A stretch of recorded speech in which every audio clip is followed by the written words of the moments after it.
reunión pasada yo le di como título Los juicios de Dios. Hablamos del capítulo 6 de Génesis, el diluvio, pero el énfasis que yo hago en estos estudios que hoy vamos a terminar, hoy es la segunda parte de estos estudios de los juicios de Dios,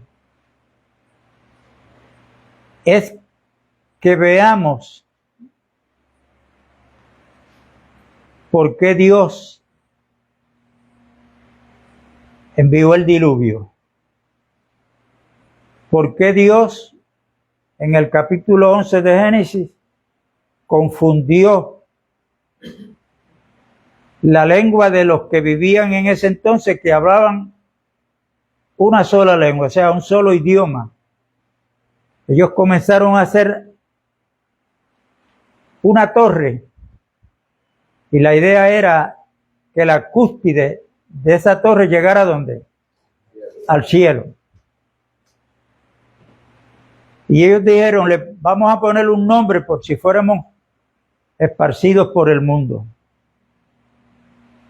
Dios interviene porque no estuvo de acuerdo, y ahí es donde vienen los diferentes idiomas, porque entonces ahora no se entendían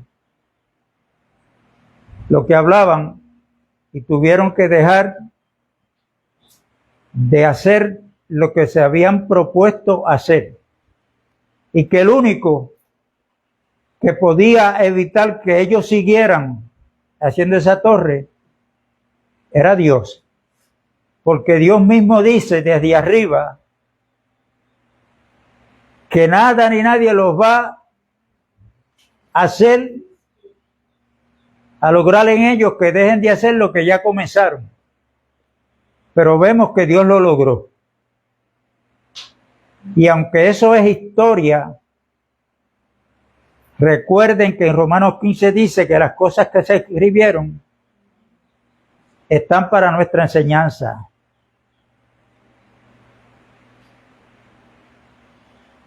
Y Babilonia,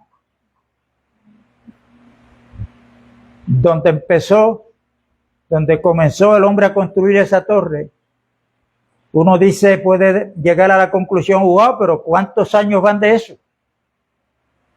Ya Babilonia no existe. Si tenemos ese pensamiento, estamos equivocados. Porque cuando usted va a leer la Biblia entendiendo que en Génesis hay unas semillas de parte de Dios sembradas, Dios le va dando el crecimiento en todos los 76 libros que tiene la Biblia, 66 libros. Y la cosecha, ¿dónde es que se da? En el libro de Apocalipsis, que es el final. Y en Apocalipsis 17 vemos al espíritu de Babilonia que está permeando todavía en la mente del ser humano. Babilonia la grande, o sea que creció. A Satanás se le comienza diciéndole, el nombre que se le da es la serpiente antigua. Pero ¿cómo termina? Ahora es un dragón. Y tenemos que pedirle entendimiento a Dios. Como hoy, eso que pasó todavía tiene un efecto negativo en la mente del ser humano. Y es lamentable decirlo, en la mente de muchos que se identifican como creyentes de Jesucristo. Por eso es que cuando Pablo habla en Primera de Corintios, él dice que nadie puede entender las cosas de Dios sino el Espíritu de Dios que está en Dios. Y Pablo dice, y nosotros, los creyentes, no hemos recibido el Espíritu que viene del mundo, sino el Espíritu que viene de Dios. Y sigue hablando hasta que llega a la conclusión y le dice a los creyentes de Corintios, mas nosotros tenemos la mente de Cristo. Y si nosotros no logramos entender las Sagradas Escrituras con la mente de Cristo, yo voy a estar haciendo mis propias interpretaciones de la Biblia con una mente carnal.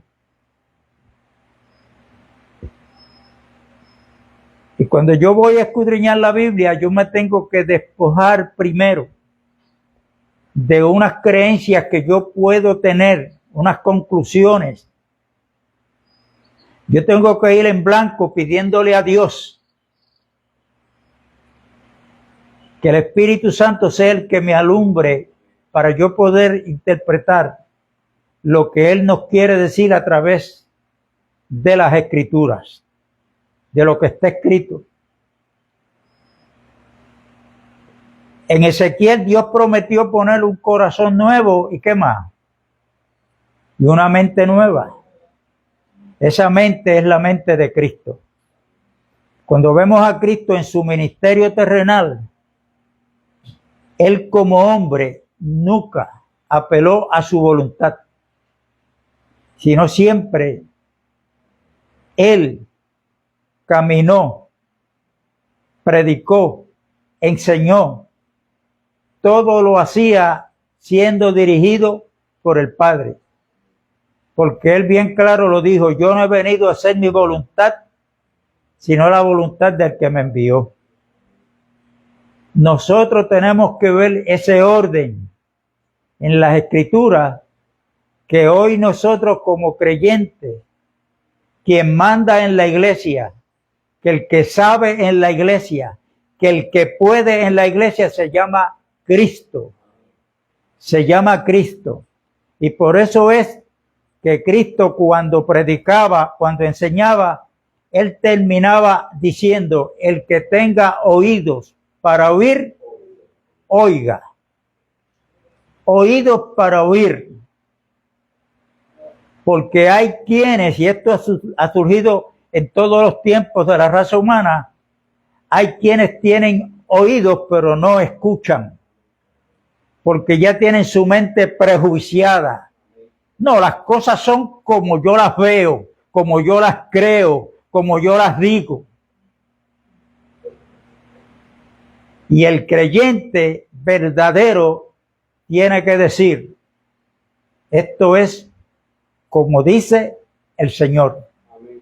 Por eso es que usted no va a encontrar en la Biblia un versículo bíblico que le diga que acepte a Cristo como su Salvador. Aunque Él es el Salvador. Cristo fue Salvador de toda la humanidad cuando estaba en la cruz. Allí murió por todos. Fue puesto en la tumba y se cumplió lo que Él dijo, que iba a estar 3 días y 3 noches en el corazón de la tierra. 72 horas, porque el día judío tiene 12 horas.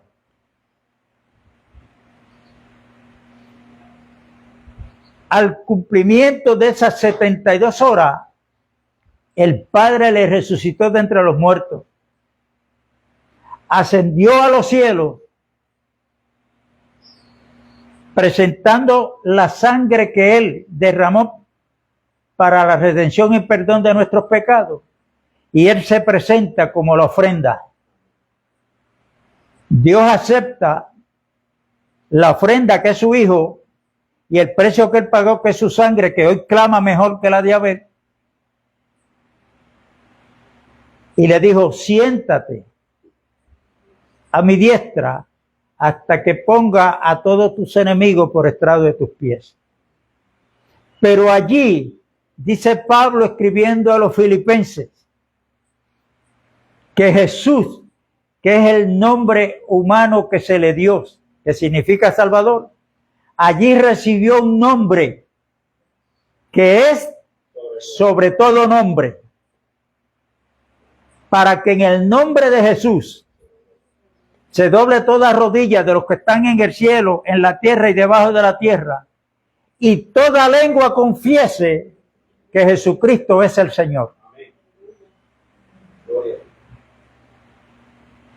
Y el señorío de Cristo se ha dejado de enseñar en las iglesias cuál es el significado. Y cuando nosotros entendemos que Jesucristo es el Señor, lo que quiere decir es que Él es nuestro jefe, es nuestro amo. Somos propiedad de Él porque Él nos compró. Por eso, en Romanos, en el libro de Hebreos, si mal no recuerdo, me ayudan, capítulo 10,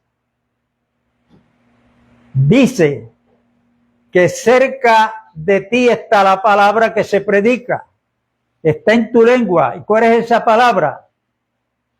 Que si tú confiesas con tu boca que Jesucristo es el Señor y crees en tu corazón que Dios le levantó de los muertos, serás salvo. Porque con el corazón se cree para justicia, pero con la boca se confiesa para salvación. Ahí nos dice que si tú confiesas a Cristo como tu Salvador. Cuando yo me fui a casar con Elisa, a mí no me preguntaron que si yo recibía a Elisa como mi cocinera. No me preguntaron que si yo la recibía como la que me iba a lavar la ropa, la que me iba a planchar la ropa. Hay una categoría superior. Usted acepta a Elisa Román como su esposa. Ve que es un nombre que va. Ahora ella, como mi esposa, me cocina, hace la comida, me plancha la ropa, la lava, está pendiente de mí, compañera idónea. Pero yo no la puedo tener a ella como mi cocinera. ¿Me está entendiendo, hermano? Es como mi esposa. Muchos han aceptado a Cristo como su Salvador, pero siguen viviendo una vida como a ellos les da la gana. Porque Cristo es más que Salvador. Cristo es para recibirlo como el Señor de mi vida. O sea, el que va a mandar en mi vida se llama Cristo. El dueño de mi vida es Cristo Jesús. Con quien yo tengo que contar para mis decisiones es con Cristo Jesús.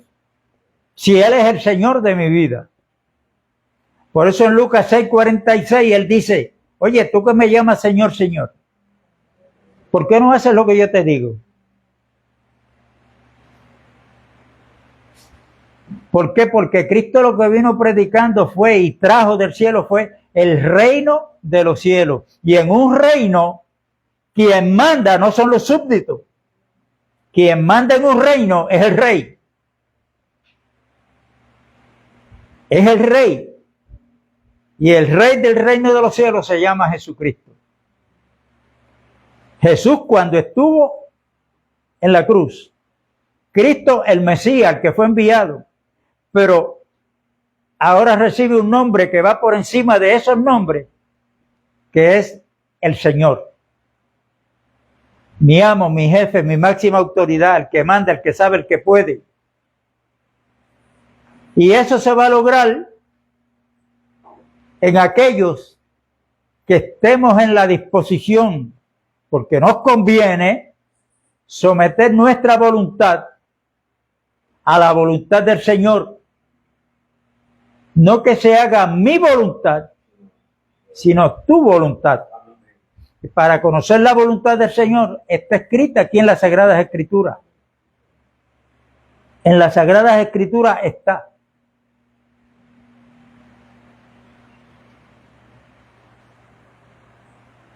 Y hablamos de la Torre de Babel donde lamentablemente el espíritu babilónico está en acción hoy, porque hay un % bien alto de creyentes que la identificación que tienen no es la que Dios nos ha dado. ¿Cuál es la identificación que Dios nos ha dado a nosotros? Que somos hijos de Dios. ¿Cuál era la identificación de Cristo? Lo dice bien claro en Hebreos, cuando el escritor de los Hebreos comienza a hablarle a los judíos que se habían convertido al evangelio, que Cristo había recibido un nombre superior al de los ángeles. Porque a cuál de los ángeles dijo Dios jamás, mi hijo eres tú. Esa es la identificación. Que los escribas y fariseos les molestaba, porque tú llamándote hijo de Dios te haces igual a Dios. No lo entendían. El evangelista Juan nos dice bien claro, en el capítulo 1 de su evangelio, versos 11 y 12, dice que Cristo vino a los suyos, pero los suyos no le recibieron, mas a los que le recibieron, a los que creen en su nombre, Dios nos ha dado la potestad de llamarnos. Ahí no dice pentecostales, ahí no dice católicos, ahí no dice adventistas. Esa es nuestra identificación. Hijos de Dios. Si somos hijos de Dios, somos coherederos con Cristo Jesús. La misma herencia que tiene Cristo, la tenemos nosotros. El salmista se atrevió a decir en cierto momento, Jehová es la porción de mi herencia. Nosotros somos de Él y Él es de nosotros.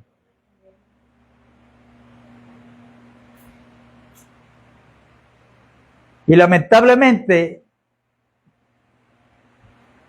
hay que orar mucho por nuestros hermanos que están metidos en el sistema religioso, porque tienen una identificación. Es un nombre que se le ha dado a la secta religiosa. ¿Dónde tú te congregas? ¿Y cómo se llama la iglesia? ¿Cuántos son? Esas preguntas están a flor de labio por una enseñanza equivocada que se le ha dado. Pero numéricamente, en cuanto a nosotros te refiere, seamos 1000, la matemática de Dios no es esa. La matemática de Dios, y Cristo oró por ella, es que seamos ¿cuántos? 1. Así es que somos del 1. Para mantener la unidad del Espíritu, el modelo es, Cristo lo dijo en Juan 17, que ellos sean uno como tú y yo. Ahí está el modelo. Tú y yo, Padre, somos uno. Yo en ti, tú en mí, y ellos en mí. Esa es la verdadera unidad. Estamos en el uno. Y por eso es que tenemos que aprender a hablar. Y Pedro nos dice, si alguno habla, pues hable conforme a la palabra de Dios.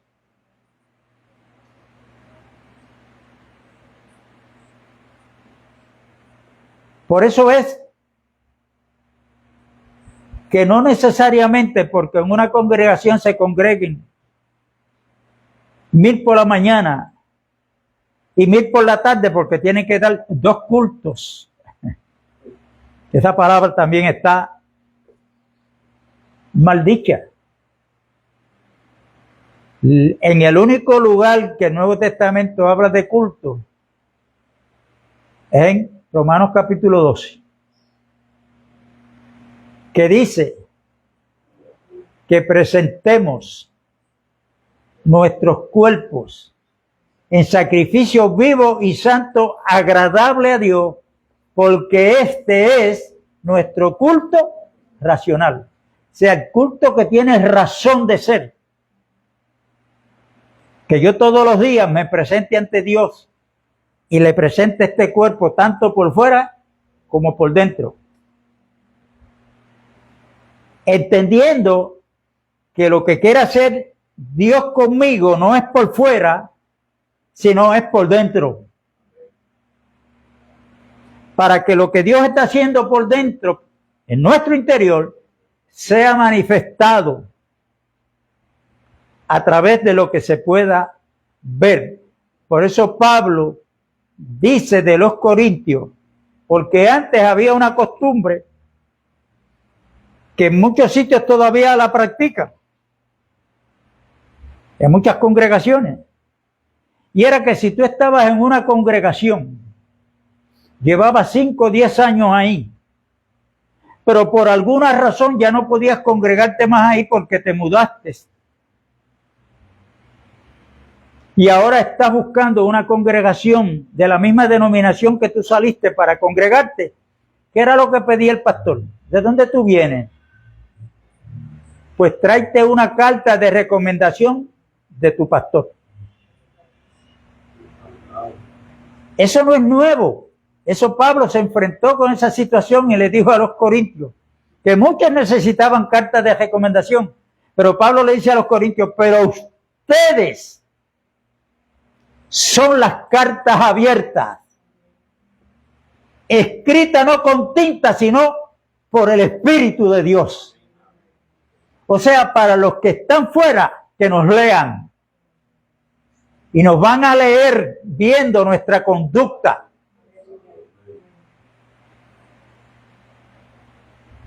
¿Ve la diferencia? Nuestra conducta. Y si el proceso de transformación está surgiendo un efecto dentro de mí, hermanos, los que están afuera les va a llamar la atención. Les va a llamar la atención. Con eso glorificamos a Dios. Pero tenemos que entender esto para someternos a que el propósito de Dios con cada uno de nosotros es conformarnos a la imagen de su Hijo Jesucristo, para que Él sea el primogénito entre muchos hermanos. Ese es el propósito de Dios,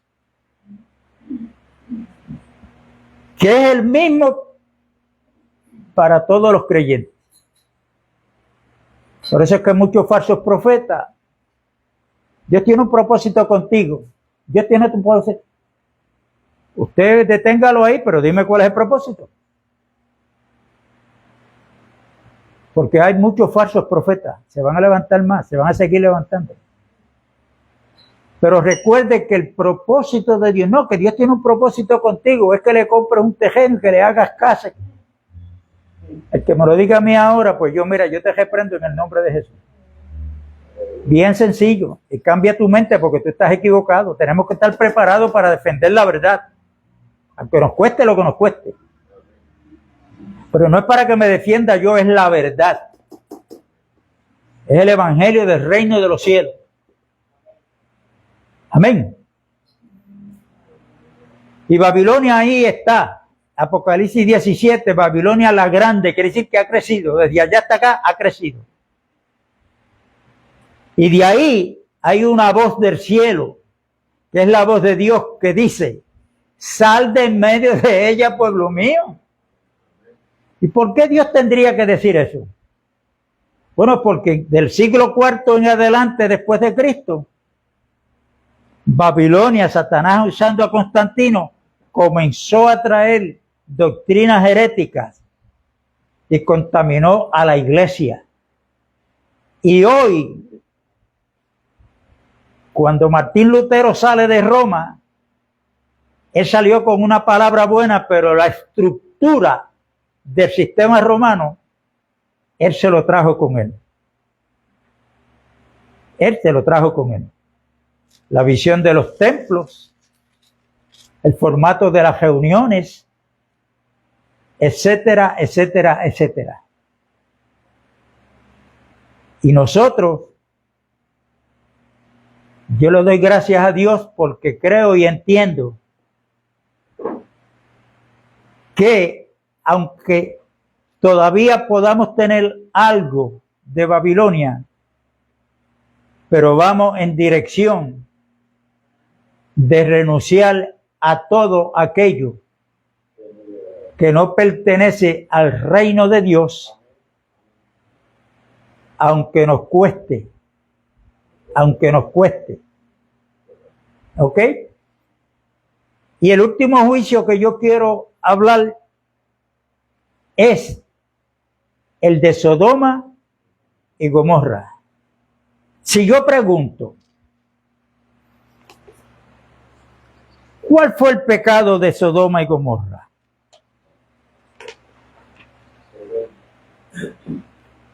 Ustedes saben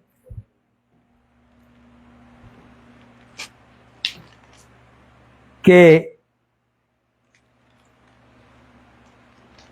lo más que se enseña sobre el pecado de Sodoma y Gomorra es la sodomía y el lesbianismo. Pero Dios, a través del profeta Ezequiel,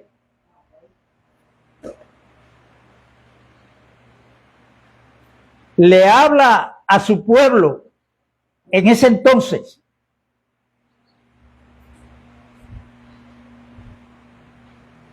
Y le dijo que los pecados que cometió Sodoma se quedaban cortos a los pecados que estaba cometiendo el pueblo de Dios en aquel entonces. Y tengamos mucho cuidado, y le voy a dar la escritura para que la lean en su casa, la escudriñen y le oren a Dios. Porque en el capítulo 16, aquí está hablando Dios a su pueblo a través del profeta y le dice, verso 48 en adelante, ustedes leen el capítulo completo, pero yo voy a leer Ezequiel 16 del verso 48 en adelante. Vivo yo, dice Jehová el Señor, que Sodoma tu hermana. Recuerden que Dios le está hablando a su pueblo, que era el pueblo hebreo. Vivo yo, dice Jehová el Señor, que Sodoma tu hermana y sus hijas no han hecho como hiciste tú y tus hijas. He aquí que esta fue la maldad de Sodoma. Y aquí Dios la va a enumerar.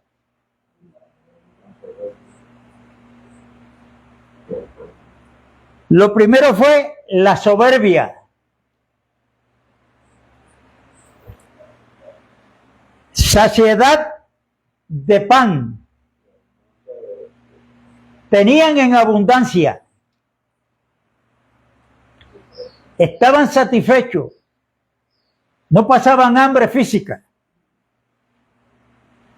Tuvieron ella y sus hijas, y no fortaleció la mano del afligido y del menesteroso.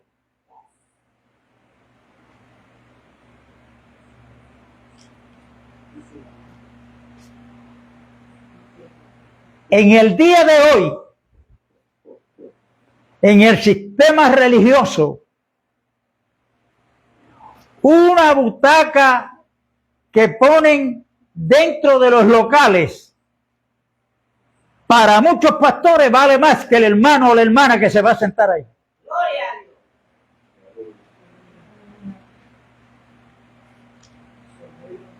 Y cuando ven a un hermano con necesidad,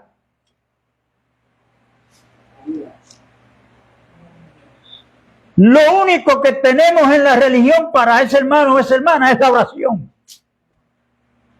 Cuando está falta o falto de que no lo dejemos que le corten la luz porque no tiene dinero para pagar. Tenía que ir a una cita médica, pero no tiene carro ni tiene quien la lleve.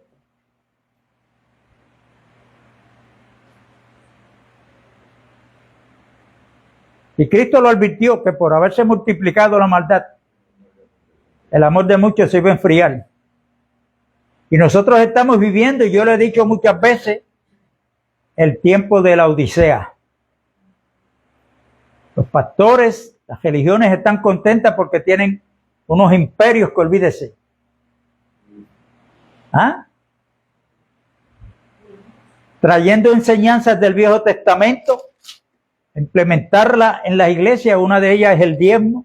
Yo voy a traer un estudio del diezmo, no se apure.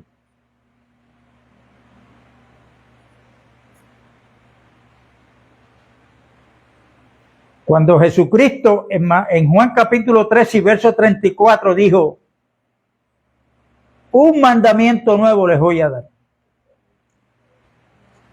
Pues ahora hay 11 mandamientos, porque en el decálogo habían 10 y ahora hay uno nuevo, son 11. ¿Cuál es ese mandamiento? Ahora, escúcheme bien, ¿por qué es nuevo?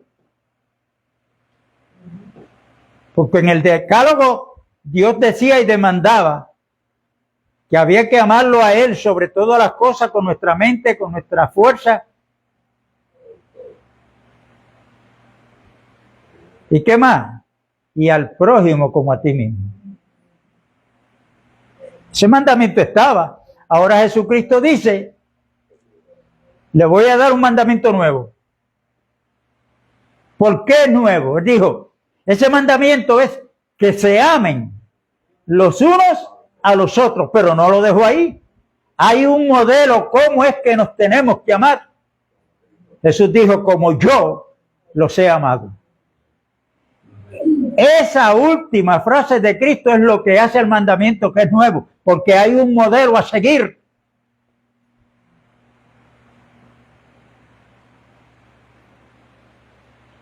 Y yo sé que nosotros vivimos distantes unos de los otros.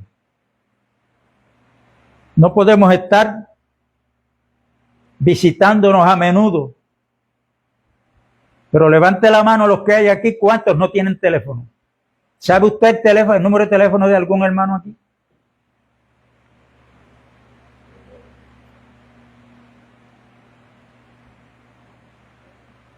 Recuerden que el espíritu de Caín era del diablo, y cuando Dios le dijo, ¿dónde está tu hermano Abel?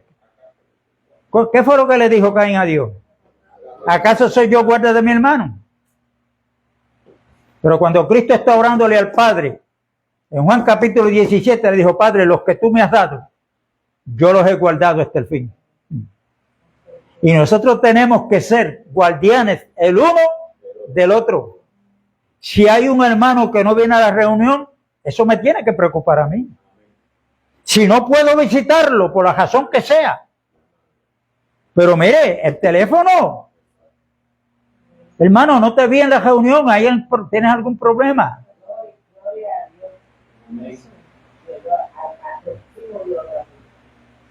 Porque uno de los pecados que cometió el pueblo de Dios, que Dios le dijo, mira, las faltas tuyas son superiores a las de Sodoma y Gomorra. Y una de ellas fue que no fortaleció la mano del afligido. ¿Qué es una persona afligida?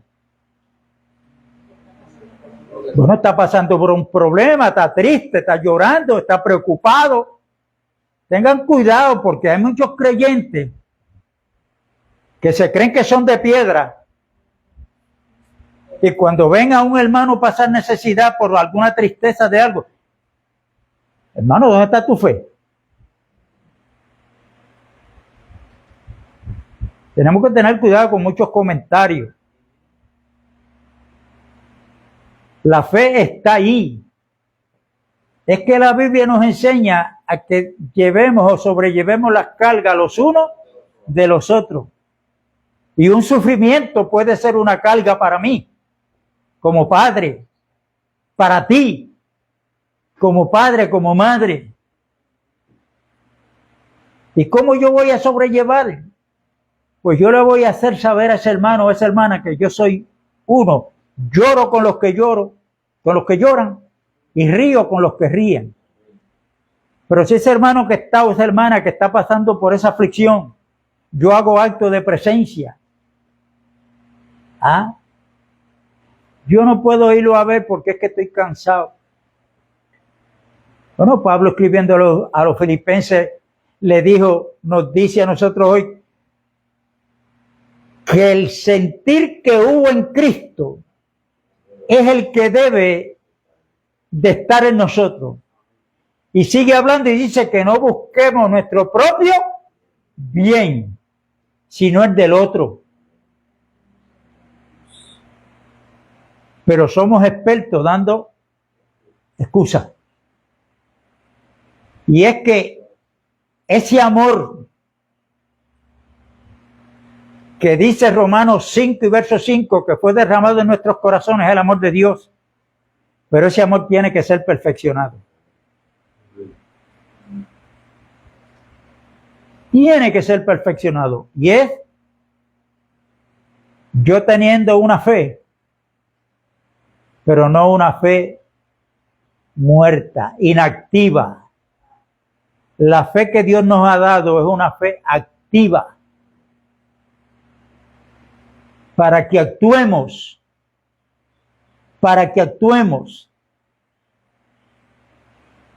Y ese espíritu de Caín, cada uno tenemos que examinarnos.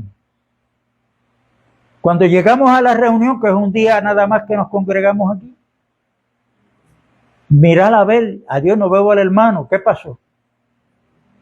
A veces se puede dar la razón. Yo, por ejemplo, sé por qué Junito no está aquí. Sé por qué Edwin y la esposa no están. Sé por qué Jaúl y Rosy no están. Pero hay veces que faltan que yo no sé cuál es la razón. Y como no la sé, pues hay que buscar a ver qué es lo que ha pasado.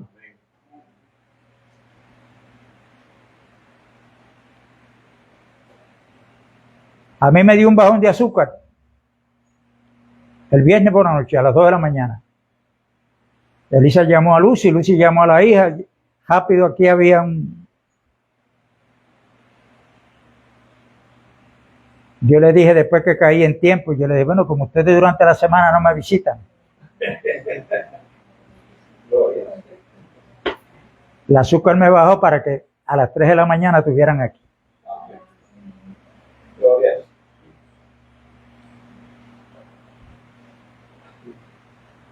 Y a mí me gustaría que ustedes en su casa, en oración, lean ese capítulo 16 de Ezequiel. Vamos a seguir leyendo.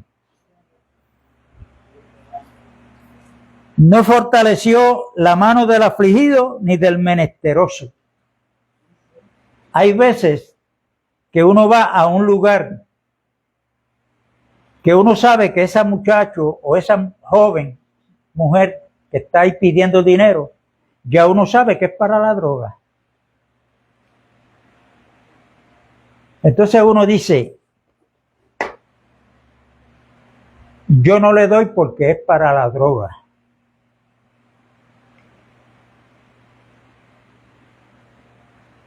Y yo creo que antes de yo hacer ese comentario,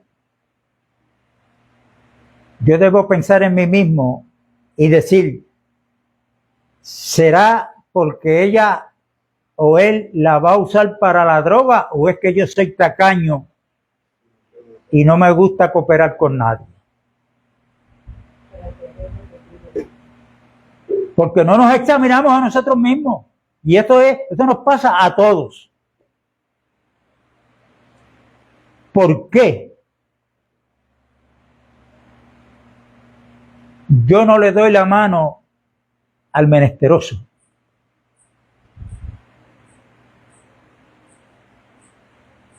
La Biblia dice que hagamos bien sin mirar a quién. Saqué un pesito que tenía y se lo di. Y ahí, al él estirar la mano, ahí yo puedo hablarle. Yo conozco a alguien que te puede sacar de donde tú estás, para que en vez de estar pidiendo dinero aquí, en el mañana tú puedas hacer uno que le dé a otro que necesita. Y ese que te puede sacar de ahí fue el que me sacó a mí, de donde yo estaba. Y ahí es donde viene el testimonio personal. ¿Ah? O sea, uno tiene que examinarse. Claro, Uno tiene que saber discernir. Porque cuando Pablo escribe a los de Tesalónica, como ellos vivían en amor, un amor práctico, pues había muchos.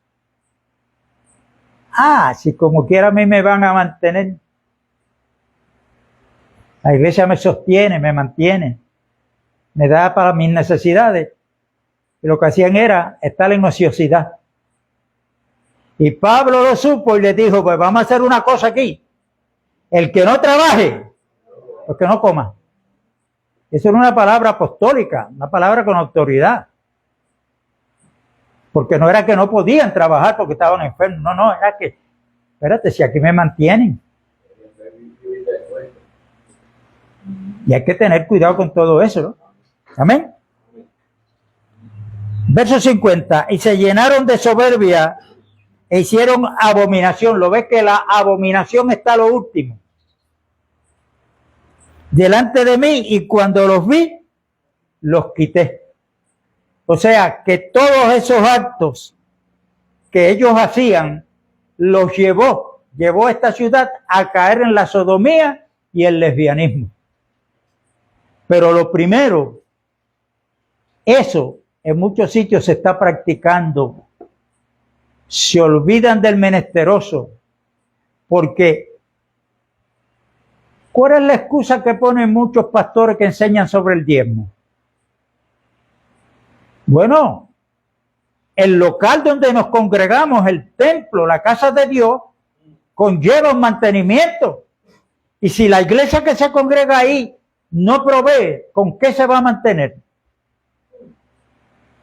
Entonces esto es como, la mentira es como el efecto dominó. Ya tú sabes, los paras ahí completitos, pero le das a la última ficha y una le va dando a la otra, hasta que todos caen. Pues aquí es mentira tras mentira.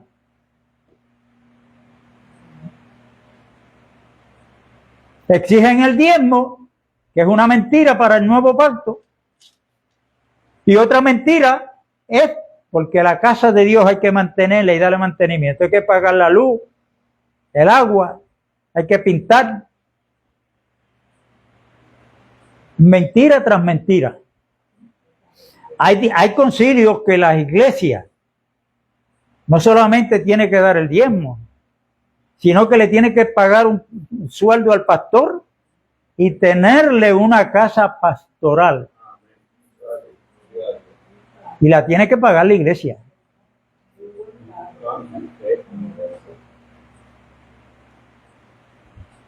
Y el apóstol Pedro dijo que iba a venir un tiempo en que muchos iban a hacer mercadería. ¿Qué es mercadería? Negocio. Negocio.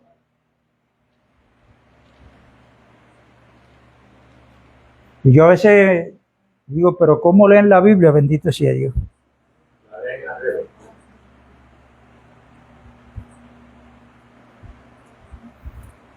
Voy a leer el verso 51.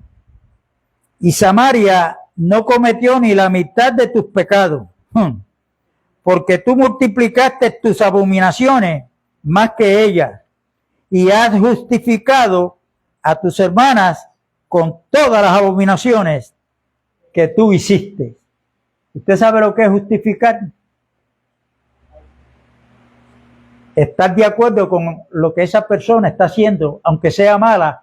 Yo busco una razón razonable según yo para que esta persona actúe así como está actuando. Y la justificación que tienen muchos para venir y pasar de ser hijos de Dios, han pasado a ser hijos de un sistema religioso donde el que manda ahí es el pastor y el concilio. Y entonces tú le preguntas a muchos hermanos que aman a Dios, pero que no se dan al estudio bíblico y justifican lo que ahí están haciendo con una mentira. Porque es que la Biblia dice, el nuevo pacto, dice Pablo, que el obrero es digno de su salario.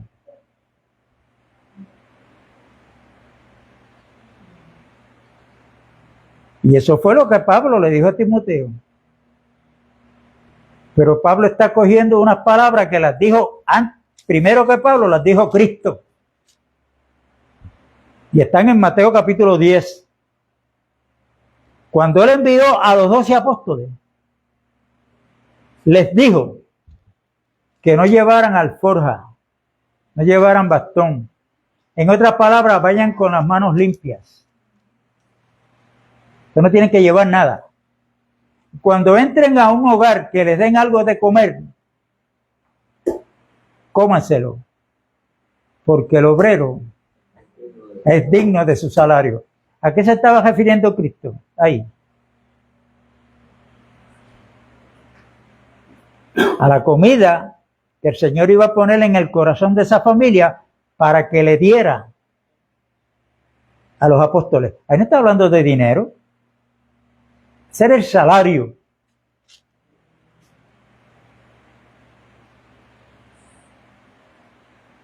Y entonces malinterpretan la Biblia, algunos textos bíblicos, y como muchos hermanitos no se dan a la tarea de escudriñar, pues caen en la trampa. Se creen que, bueno, porque eso lo dice el pastor y al pastor hay que obedecerle.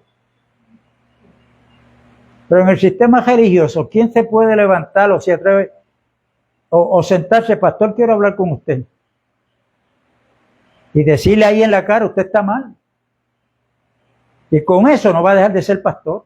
Digo, si es que Dios lo puso. Porque hoy hay muchos que no están puestos por el Señor. Se pusieron ellos mismos.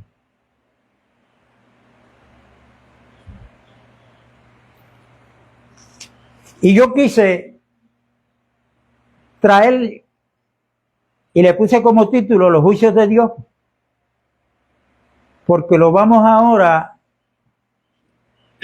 a pensar por un momento en los tiempos que nos ha tocado vivir a nosotros ahora, en el día de hoy. Y voy a citar a Cristo en Lucas capítulo 17. Y del verso 20 en adelante voy a leer.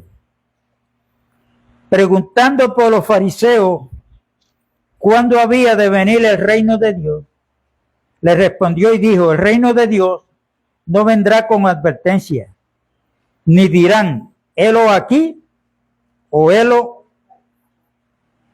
allá. Porque he aquí el reino de Dios está entre vosotros. Y dijo a sus discípulos, tiempo vendrá cuando desearéis ver uno de los días del Hijo del Hombre y no lo veréis. Y os dirán, helo aquí o helo allí.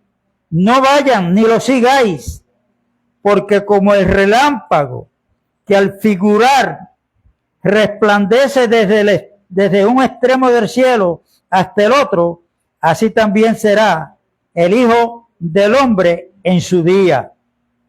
Pero primero es necesario que padezca mucho y sea desechado por esta generación. Ahora, mire lo que dice el Señor para referirse a su regreso. Esto está aquí del verso 26 en adelante. ¿Con qué Él compara? ¿Qué es lo que Él compara que va a estar pasando para la venida de Cristo? Como fue en los días de Noé, así también será en los días del Hijo del Hombre. ¿Qué pasó en los días de Noé? Vino el diluvio. ¿Por qué? Porque la Biblia dice que la maldad, o sea, la inclinación de la humanidad en ese tiempo se inclinaba solamente al mal, a la maldad.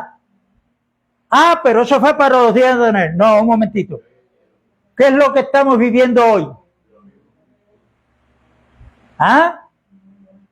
Puerto Rico, que es una pequeña isla, poco a poco nos estamos quedando sin los jóvenes. La tendencia de los jóvenes es ir a los revólveres, a las escopetas, a todas estas armas y a matarse a dicho para la calle porque eso los hace más hombres. cuando le quitan la vida a muchos inocentes. La maldad va en aumento. Va en aumento, hermano. Por la televisión, por los videos que se ven ahí en YouTube, en diferentes lugares ahí de los celulares.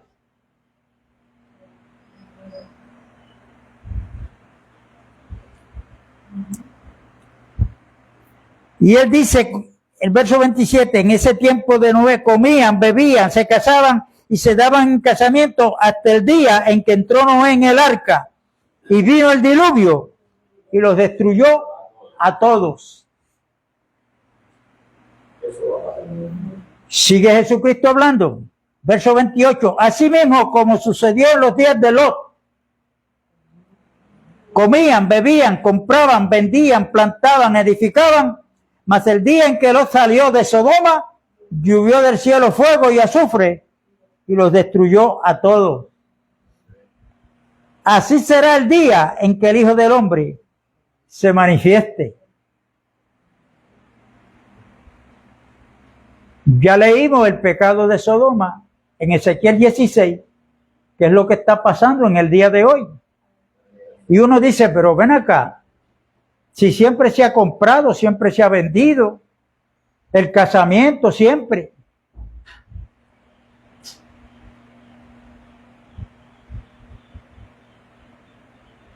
Pero cuando yo veo esto, yo la mente mía va para el pueblo religioso.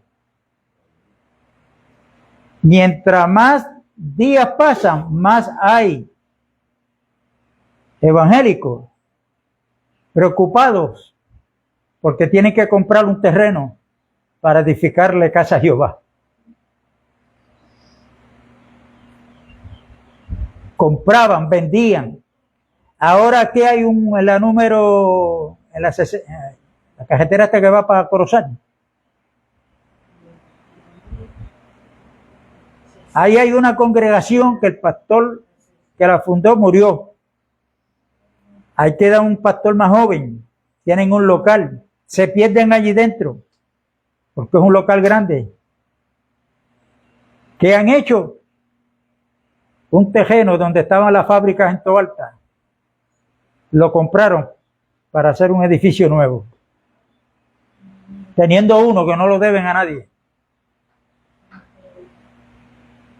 Yo no pienso en eso, esta palabra yo no pienso en los inconversos. No, ¿qué está pasando dentro del pueblo religioso? Aquí hay cuántas congregaciones, yo se lo dije a ustedes, más arriba de Hogares de Crea,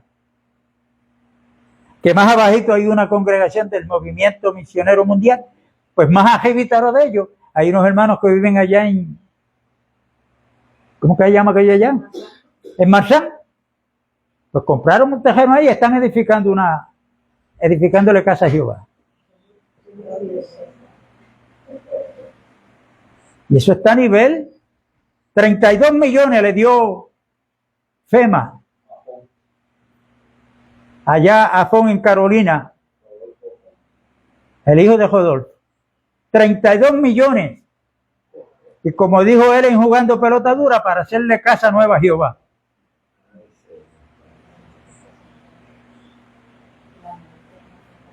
¿Cuántos necesitados hay?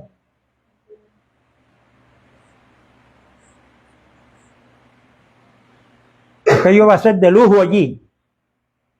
¿Usted sabe para qué dan 32 millones? Arreglar a Puerto Rico. Y lo dicen ante las cámaras de televisión, hermano, un programa que lo ven y no hay nadie. Todos se han puesto sillas en la boca.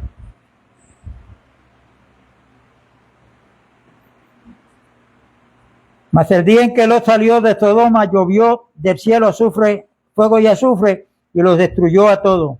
Así será el día en que el Hijo del Hombre se manifieste. En aquel día, el que esté en la azotea y sus bienes en casa, no descienda a tomarlo.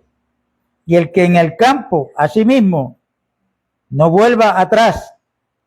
Verso 32. Acordaos de la mujer de Lot. ¿Qué fue lo que Dios le dijo?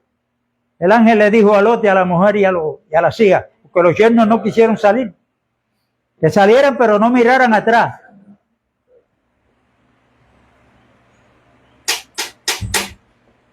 Y uno dice, ¿cómo? ¿Pero por qué?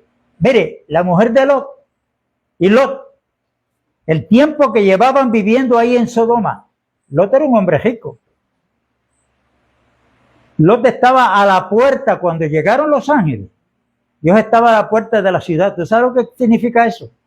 Porque en las puertas de las ciudades, en aquel entonces, era que se hacían negocios. Era la mercadería. Lot estaba en la puerta, quiere decir que Lot era partícipe. ¿O usted cree que Lot y la mujer y las hijas no tenían amistades allí en Sodoma? Amistades buenas, que aprendieron a apreciarlas. ¿Y cuánta cantidad de cosas materiales tenían ellos que era Lot el propietario de eso? Pero para salir no podían llevarse nada y Dios les dijo, salgan y no miren atrás. Y el Señor nos da una advertencia para nosotros hoy. Yo no sé cuándo nosotros estamos preocupados que yo voy a tener que dejar los bienes materiales que tengo. Las amistades, que no son malos, los aprecio, ellos me aprecian. Pero hermanos, cuando Cristo aparezca, que el cielo se abra,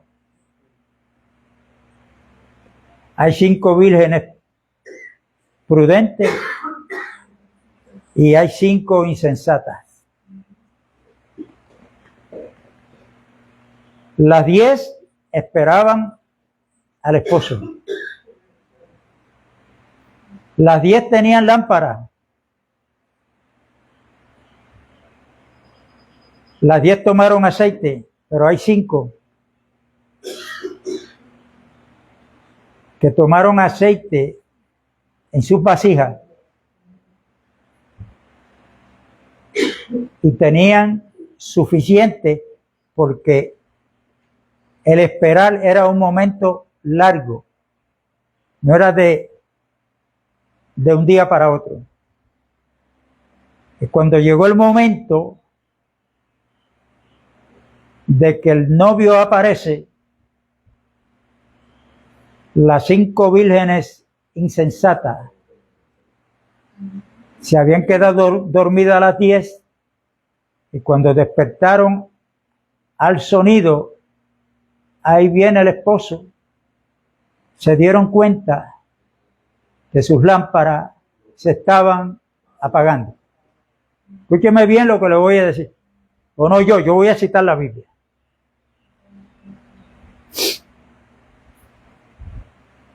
Para que usted piense y le ore a Dios.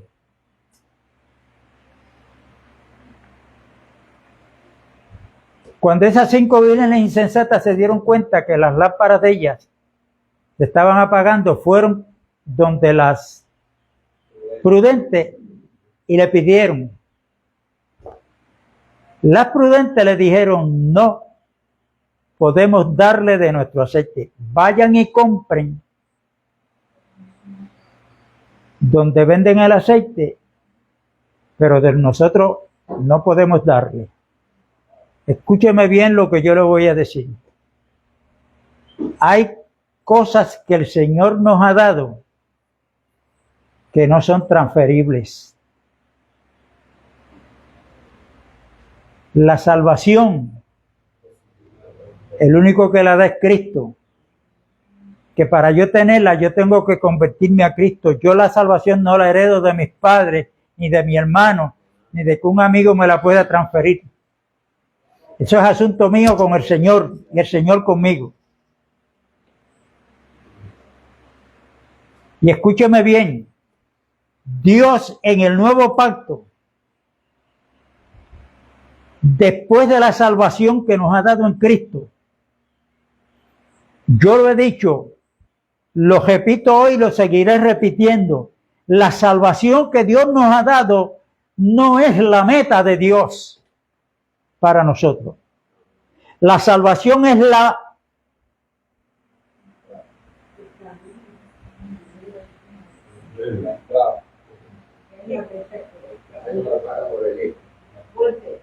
es el puente o es el camino para Dios cumplir su meta con cada uno de nosotros. Y esa meta de Dios con cada uno de nosotros es trabajando dentro de nosotros por medio del Espíritu Santo para conformarnos a la imagen de Cristo. Ahora, estas 5 vírgenes insensatas se les estaba terminando el aceite y sus lámparas se estaban apagando. ¿Cuál es la lámpara de Dios ahora? Que tiene que estar cada día. No la experiencia del domingo pasado, esa pasó ya. Es en mi diario vivir, que esa experiencia sigue en aumento. Y dice el libro de Proverbios, capítulo 20 y verso 27, lámpara de Jehová es el espíritu del hombre. Así es que Pablo, por eso es que dice en Efesios 5, no os embriaguéis con vino donde hay disolución, más bien sed llenos del Espíritu Santo. Porque a medida que yo tengo en cuenta que esto no es asunto de lo que pasó, de esa experiencia genuina que yo tuve, no, es que esto tiene que continuar. Entonces yo mantengo mi espíritu y pidiéndole a Dios para que esa unión entre mi espíritu humano y el Espíritu Santo de Dios sea el que tome control de mi vida en mi diario vivir, para que yo muera todos los días y que el que viva a través de mí sea Cristo Jesús. Y por eso es que cada uno tenemos que examinarnos. ¿Cuál es mi conducta después que yo salgo de la reunión? ¿Cuál es mi comportamiento cuando yo estoy en mi casa? Cuando yo voy al supermercado.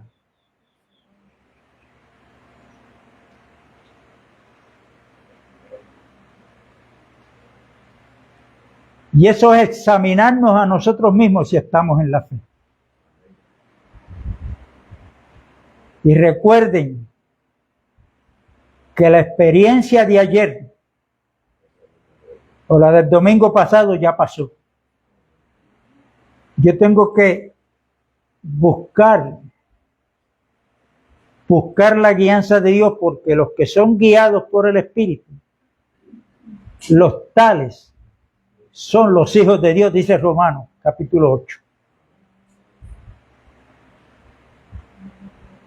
Tenemos que llegar todos a esa estatura que llegó Pablo cuando le escribe a los Gálatas, que está en Gálatas 2:20, ya no vivo yo, mas vive Cristo en mí.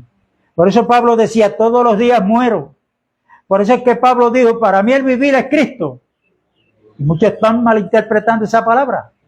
Porque cuando él dijo, para mí el vivir es Cristo y el morir es ganancia, se están creyendo que era que Pablo, al dejar de existir en esta tierra, era ganancia para... No, ganancia era que él todos los días moría al yo. Y esa muerte le era ganancia. ¿Por qué? Porque ganaba más de Cristo Jesús. Menos de él y más de Cristo. Amén. Dios les bendiga y a los que se conectaron, la paz de Dios sea con todos. Un abrazo a la distancia. Nos vemos el domingo a la misma hora y en el mismo lugar.